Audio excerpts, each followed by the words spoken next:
तो असल मायने में न्यूज निकल कर आती है यूरोप की एक खाला खलास करके मैडम है ना, खाला जो खल्लास करती हैं, उन्होंने लगातार 3 ट्वीट किए और उनके माध्यम से दुनिया वालों को बता दिया कि ए दुनिया वालों, यूरोप की तरफ से मैं हूं हाई रिप्रेजेंटेटिव फॉरेन अफेयर्स की और आप सबको बताना चाहती हूं कि हमने रूस पर 18वें सैंक्शंस का अनाउंसमेंट कर दिया है। 17 से तो कुछ हुआ नहीं रूस का, अब 18वें क्रमांक के टफेस्ट सैंक्शन हमने अनाउंस कर दिए हैं।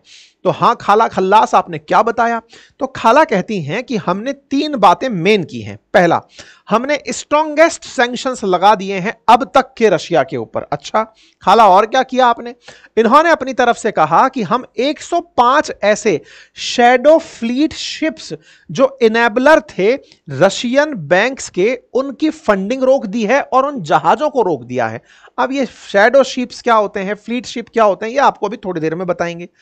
दूसरा ट्वीट किया खाला ने कि नॉर्ड स्ट्रीम गैस पाइपलाइन आगे से बैन रहेगी। हालांकि ऑलरेडी बैन थी, लेकिन इन्होंने ट्वीट को मजबूत करने के लिए लिख दिया। और एक लोअर ऑयल प्राइस कैप लगा दिया। लोअर ऑयल प्राइस कैप का मतलब यह है कि रूस से अब तक तेल खरीदा जाता था $60 प्रति बैरल।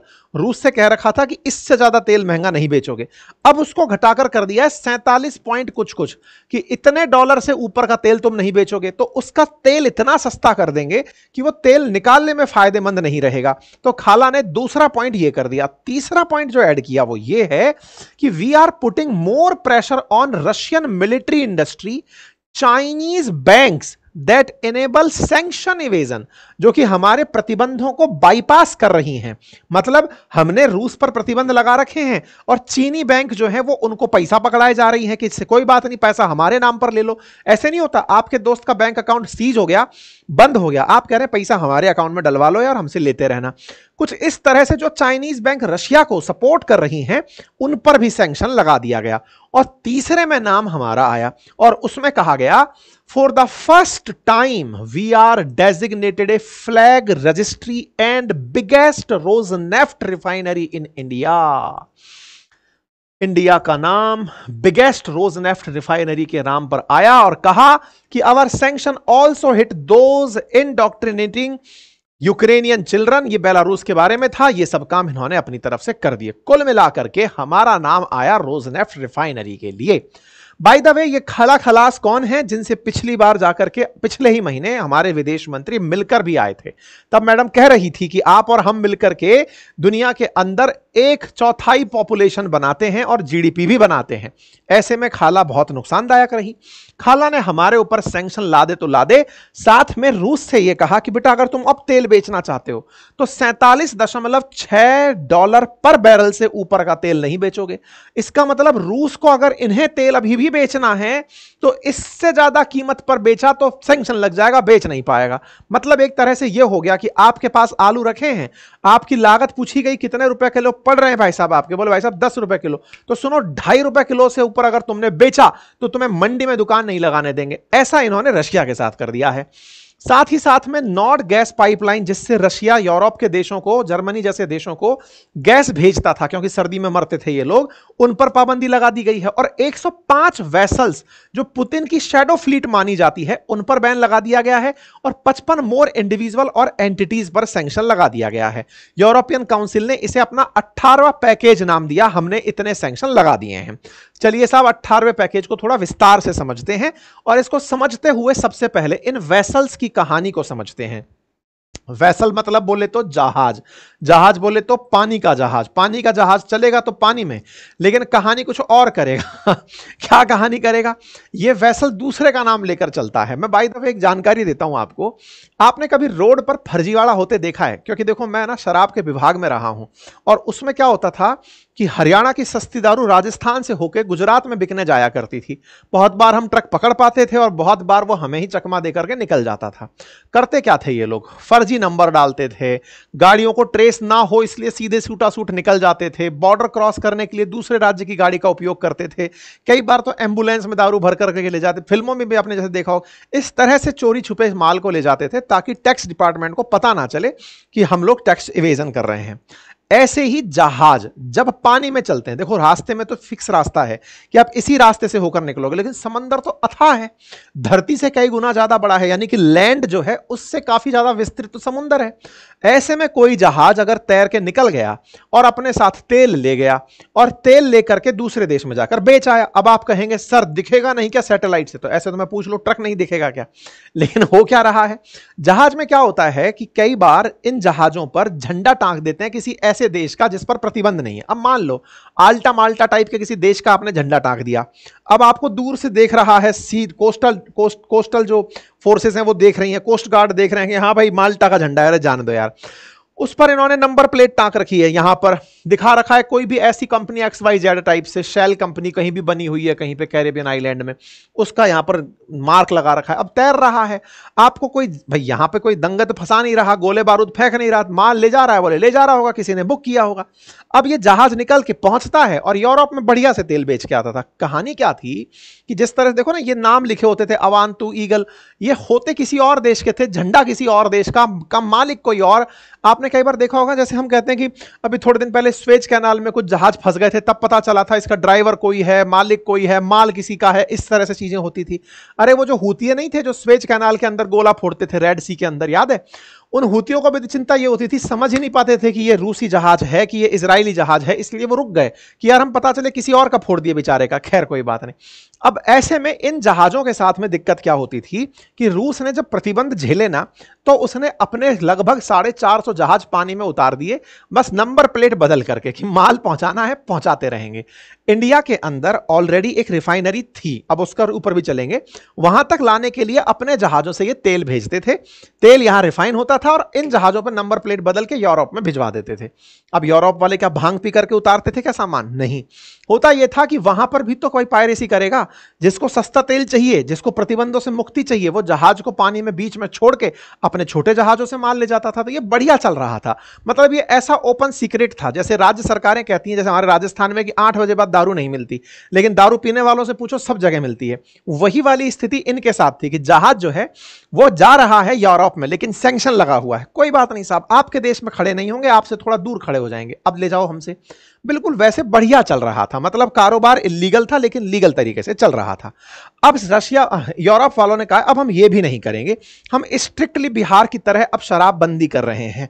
मजाक में है लेकिन ये सरकाज़म तगड़ा वाला है गुरु, मतलब आगे भी समझ जाइएगा। खैर, भारत ने अपनी तरफ से इनको खूब सारा तेल भिजवा दिया और ये तेल खरीद लिए। अब इस कहानी में ये रोज़नेफ्ट की कहानी क्या है उसको समझाते हैं। असल में ये रोज़नेफ्ट नाम की एक कंपनी है जो रूस की सरकारी कंपनी कही जाए तो ठीक होगा। रूस की सबसे बड़ी ऑयल रिफाइन कंपनी है ये। असल में रिफाइन से ज्यादा ऑयल एक्सप्लोरेशन कंपनी है, जो तेल निकालती है जमीन में से, क्रूड ऑयल, और तेल निकाल करके रिफाइन करके भी बेचती है, और किसी को क्रूड चाहिए तो क्रूड भी बेच देती है। अब इसकी कहानी सुनो।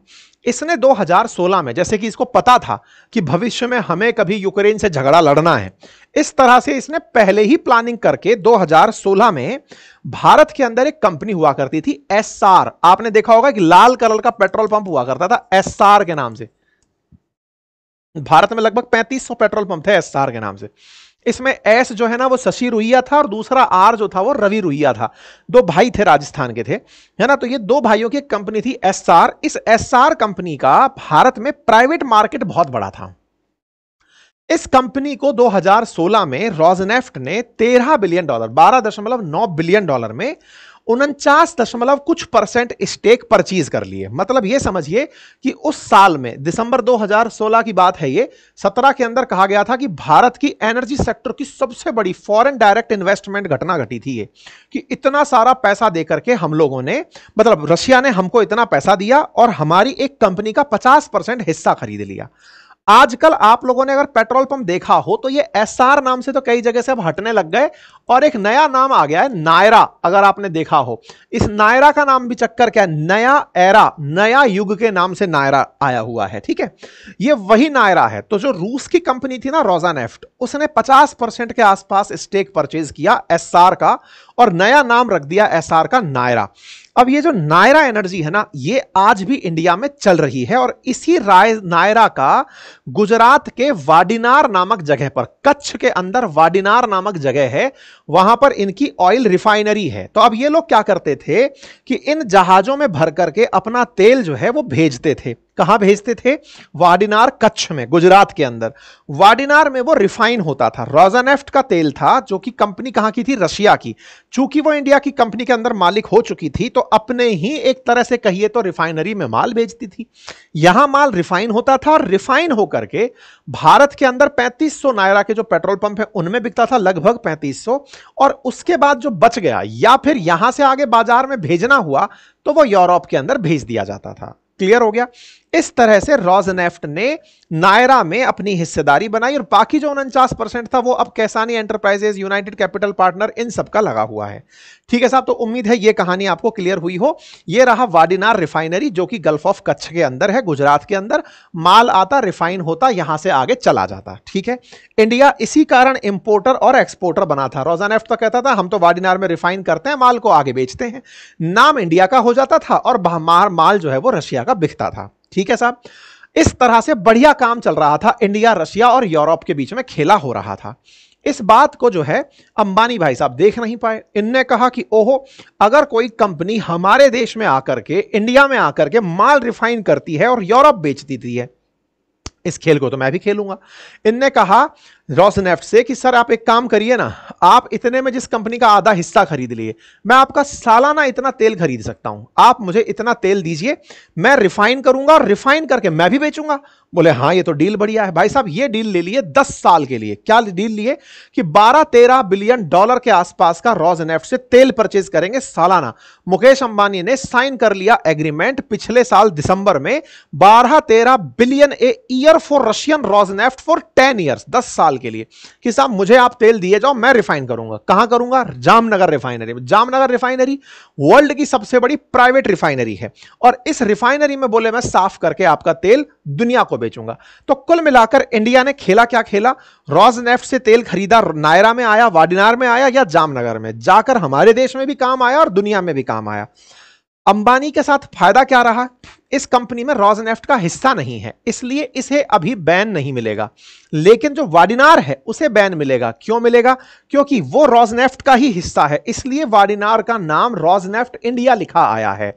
जो नायरा है उसको रोजनेफ्ट इंडिया कह करके यूरोप ने बैन लगाया है। अब आपको क्लियर हो जाना चाहिए। ठीक है साहब, तो इंडिया ने कुल मिलाकर के खूब डिस्काउंटेड तेल खरीदा, बढ़िया हमारे व्यापारियों ने व्यापार किया। अब भारत को उसका कितना लाभ मिला? तो आंसर है टैक्सेशन का लाभ मिला, क्योंकि रूस से तेल सस्ता खरीद अंबानी रहा था, भारत सरकार नहीं। अंबानी सस्ता तेल खरीदकर हमें कितने में बेच रहा था? बाजार कीमतों पर, और यहां से फायदा कमाकर यूरोप में बेच रहा था। यह फैसिलिटेट कौन कर रहा था? इंडिया। ऐसे में यहां से माल बढ़िया से इन लोगों का बिकता रहा। इंडिया ने इस पूरे लूपहोल का फायदा उठाया, यूरोपियन यूनियन को सप्लायर बनके इंडिया गवर्नमेंट टैक्स पाकर राजी रही। अब इसी पर लग गई है पाबंदी। सैंक्शन जो यूरोपियन यूनियन ने लगाए, कैसे लगाए समझ में आया? ट्रंप महोदय की बात इन्होंने मानी, इसको आगे पास आया कि भैया जाओ अब रोजनेफ्ट का जो ऑयल आ रहा है उसे रोक दो। अब इस सैंक्शन के अंदर एक और देश का लफड़ा फंस गया। यूरोप का एक देश था चेक रिपब्लिक नाम से, जिसकी राजधानी प्राग है, बॉलीवुड वाले दिखाते हैं। उस चेक रिपब्लिक से भी कहा गया कि बेटा तुम भी अब तेल नहीं खरीदोगे। ये बेचारा खरीद लेता था थोड़ा बहुत तेल, इसको भी सैंक्शन में मार दिया गया है। इसके साथ साथ यह कहा गया कि रूस को मिलिट्री इक्विपमेंट ट्रांसफर करने वाली जो चाइनीज कंपनी है उनको भी सैंक्शन लगाया जाएगा। तो चाइनीज कंपनी जो रूस को मिलिट्री इक्विपमेंट भेज रही है वो सैंक्शन पा गई, और वो बैंक जो रूस का पैसा अपने पास लेकर इन्हें माल सप्लाई कर रही थी उनको भी सैंक्शन यूरोप ने कर दिया है। लेकिन यूरोप का प्रतिबंध क्या चाइना के लिए नुकसानदायक होगा? ये यूरोप को सोचने की बात है। चाइना बहुत ज्यादा सप्लायर बन चुका है। एग्जैक्टली इंडिया भी बड़ा बाजार बन चुका है। यूरोप को यह हरकत करनी नहीं चाहिए थी, क्योंकि भारत के साथ यूरोप एफटीए की लड़ाई में लगा हुआ है, फ्री ट्रेड एग्रीमेंट की में। अगर ये घटनाएं घटेंगी तो भारत के साथ फ्री ट्रेड एग्रीमेंट इनका चल नहीं पाएगा। आपको याद हो तो थोड़े दिन पहले जब नाटो चीफ ने भारत के खिलाफ बयान दिया था तो उसके खिलाफ भारत का बयान आया कि भाई हम नहीं सुनेंगे इन सब बातों को, हमारी हमारी एनर्जी सिक्योरिटी हमारी प्रायोरिटी है और हम ऐसा करके इस मामले पर नाटो से कहेंगे कि डबल स्टैंडर्ड मत दिखाओ। और आज भी हमारे जो ऑयल पेट्रोलियम मंत्री हैं उन्होंने ये बात रखी है कि भाई हम दुनिया से तेल खरीदते हैं, रशिया से तेल खरीदते हैं, सैंक्शनड नहीं है वो तेल, वो सैंक्शनड नहीं है, उस पर कैप लगा हुआ है कि वो $60 प्रति बैरल से ऊपर नहीं बेच सकता। अब कर दिया है $47 प्रति बैरल से ऊपर नहीं बेच सकता। प्रतिबंधित थोड़ी है, हमें उतने में भी दे रहा है तो हम ले रहे हैं। अगर हम सस्ता तेल ले रहे हैं, इससे हमने दुनिया में मांग और आपूर्ति के अंदर जो बैलेंस स्थापित किया है। अगर हम मान लीजिए रूस से तेल लेना बंद कर दें और रूस का तेल मार्केट में आना बंद हो जाए तो बोले तेल का भाव $100 प्रति बैरल से ऊपर चला जाएगा, जो आज बहुत ही नॉमिनल कीमत पर चल रहा है। खैर, हमारी सरकार कितना भी नॉमिनल खरीद रही हो, हमें एज ए उपभोक्ता कभी फायदा पहुंचा नहीं है। हम उपभोक्ता के नाम पर सरकार को उतना ही टैक्स बढ़ाकर देते हैं। जो तेल की कीमतें हैं वो लगातार, सरकार ने खूब सस्ता तेल खरीदा, हमने कईयों बार इस पर सेशन कर लिया, हम राजी बहुत हो लिए कि वाह हमने मजा कर लिया, लेकिन वो मजा पता नहीं अंबानी का हुआ कि भारत सरकार का हुआ, हम तक क्यों नहीं पहुंचा। प्राइस की कीमतों का जो हमारे पास कीमतों की जो कमी है ना, उसका लाभ हम तक नहीं पहुंचा। हां, भारत सरकार दुनिया से यह जरूर कहती है कि हमारे कारण दुनिया में तेल सस्ता है, लेकिन भारतीय लोग अभी भी पाकिस्तान से महंगा तेल खरीदते हैं। ये अपने आप में एक आयरनी है, इसके ऊपर भी चर्चा होना बनता है। खैर, जो भी है, भारत सरकार अब इस तरह से कैसे आगे करती है तो देखने वाला विषय होगा। कुल मिलाकर के यूरोपियन यूनियन ने हमारे साथ क्या किया वो मैंने आपको बता दिया। क्या इस पर कोई प्रतिक्रिया आई अभी तक? प्रतिक्रिया स्वरूप चाइना एज यूजुअल बाहर निकल करके आ गया और उसने साफ साफ कह दिया कि ईयू के फ्रेश सैंक्शंस पर हम पूरी तरह से खिलाफ हैं। वी नेवर प्रोवाइड कोई लीथल वेपन, हमने कोई आज तक दिया नहीं और हम इसके इंटरनेशनल लॉ के साथ साथ जो भी है मतलब प्रतिक्रिया आती है, ऐसे भारत की भी प्रतिक्रिया आ चुकी है। ठीक है साहब, उम्मीद है आप सभी साथियों को सारी जानकारी प्राप्त हो गई होंगी। आप इस विषय पर क्या सोचते हैं? क्या आपको नहीं लगता कि जब हमको सस्ता तेल खरीदने में मिला तो उसका लाभ हमें भी मिलना ही चाहिए था, ताकि यूरोप के साथ हमारे सैंक्शन लगे हो तो अंबानी को नुकसान हुआ हो उसका दुख हमें ना होता। ये सारी बातें आने वाली चीजों में आप कमेंट बॉक्स में जरूर बताइए। जानकारी पसंद आई हो तो साथियों से साझा करें, चैनल पर नए हैं तो सब्सक्राइब कर लें। फिलहाल के लिए इतना ही, शुभ रात्रि।